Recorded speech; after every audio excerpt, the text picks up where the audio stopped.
আলাইকুম প্রিয় দর্শক, সবাইকে স্বাগতম জানাচ্ছি জিও পোল্যান্ডে। আজ এমন এক খবর নিয়ে হাজির হয়েছি যা শোনার পর হয়তো আপনাদের মনে হবে যে ইরান তার সব প্রস্তুতি সেরে ফেলেছে ইসরায়েল ও আমেরিকার সাথে যুদ্ধের। আপনারা নিশ্চয়ই জানেন, সোভিয়েত ইউনিয়ন ভেঙে পড়ার পরও রাশিয়া সামরিক প্রযুক্তিতে তার আলাদা জায়গা ধরে রেখেছে। তাদের তৈরি অনেক অস্ত্রই বিশ্বকে হতবাক করেছে।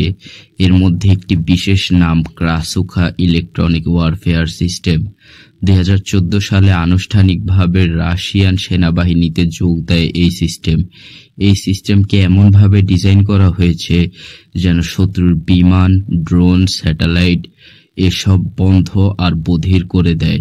এর রেঞ্জ প্রায় 150 থেকে 300 কিলোমিটার, মানে কয়েকশো কিলোমিটার জুড়ে গোটা আকাশ জুড়ে এক ধরনের অদৃশ্য ঢাল তৈরি করতে পারে এটা। এবার আসি আসল ঘটনায়। সম্প্রতি প্রথমবারের মতো নির্ভরযোগ্য প্রমাণ পাওয়া গেছে যে ক্রাসুখা এখন ইরানের পৌঁছে গেছে। অবশ্যই এটা প্রকাশ্যে আনা হয়নি, তবে ওপেন সোর্স ট্র্যাকগুলো বলছে রাশিয়ার বিখ্যাত IL-60 ট্রান্সপোর্ট এয়ারক্রাফট কয়েকবার ইরানের মেহেরবাদ এয়ারপোর্টে অবতরণ করেছে। দর্শকবৃন্দ, স্ক্রিনে দেখতে পাচ্ছেন সেই IL-76 যা 50 টনেরও বেশি পণ্য বহন করতে পারে। এই বিমানগুলোকে বলা হয় রাশিয়ার সামরিক পরিবহনের মেরুদণ্ড। প্রতিবারই এই বিমান আসার পর দেখা গেছে ইরান পশ্চিম সীমান্তে নতুন এনটিআর মোতায়েন করেছে বা সেনাবাহিনী সরিয়ে নিয়েছে। তাহলে প্রশ্ন উঠেই, সেলফ ট্রেনিং সামগ্রী নাকি সত্যি ক্রাসুখার অংশ এনেছে? কারণ যদি ইরান সত্যি ক্রাসুখা হাতে পায়, তাহলে ইসরায়েল, সৌদি আরব আর পারস্য উপসাগরে মোতায়েন মার্কিন বাহিনী সব অস্বস্তিতে পড়বে। কেননা তাদের গোটা স্ট্র্যাটেজি নির্ভর করে আকাশপথের গোয়েন্দা নজরদারির উপর। Drone, satellite, GPS guided missile সবকিছুরই কার্যকারিতা কমে যাবে।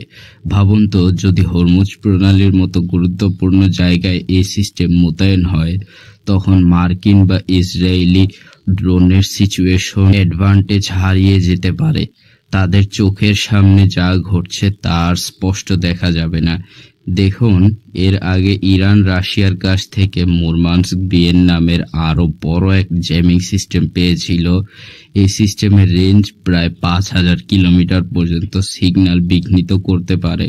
তাহলে বুঝতেই পারছেন, ক্রাসুখা আর মুরমানস্ক মিলে একসাথে হলে ইরান পুরো মধ্যপ্রাচ্যের ইলেকট্রনিক আকাশে এক নতুন মাত্রা যোগ করবে। আর একটা বিষয় লক্ষণীয়, ইরান নিজেরাও কোবরা V8 নামের দেশীয় জ্যামার তৈরি করেছে, যেটা কিছুটা ক্রাসুখার মতনই দেখতে। তাহলে প্রশ্ন, রাশিয়া কি সরাসরি সিস্টেম দিচ্ছে নাকি প্রযুক্তি ট্রান্সফার করছে?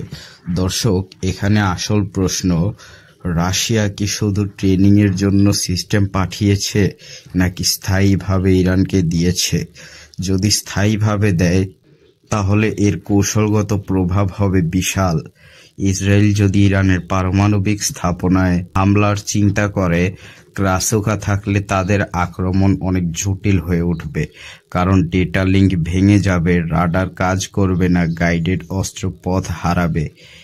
আর ইরান যদি এই সিস্টেম পশ্চিম সীমান্তে বা উপসাগরে মোতায়েন করে, তাহলে আমেরিকার গোটা ISR কাঠামো চাপের মুখে পড়বে। তো বন্ধুরা, এটা শুধু একটা অস্ত্র নয়, এটা ইলেকট্রনিক যুগের আকাশ যুদ্ধের নিয়মটাই পাল্টে দিতে পারে। রাশিয়ার প্রযুক্তি আর ইরানের আঞ্চলিক উচ্চাকাঙ্ক্ষা মিলিয়ে তৈরি হচ্ছে এক নতুন বাস্তবতা। আপনারা কি মনে করেন, এই উন্নয়ন কি মধ্যপ্রাচ্যের সামরিক ভারসাম্যকে একেবারে পাল্টে দেবে, নাকি এটা শুধু প্রদর্শনের খেলা? কমেন্টে জানাতে ভুলবেন না। আজ এ পর্যন্তই। চ্যানেলটি সাবস্ক্রাইব করতে ভুলবেন না আর বাংলাদেশকে ভালোবাসবেন। আল্লাহ হাফেজ।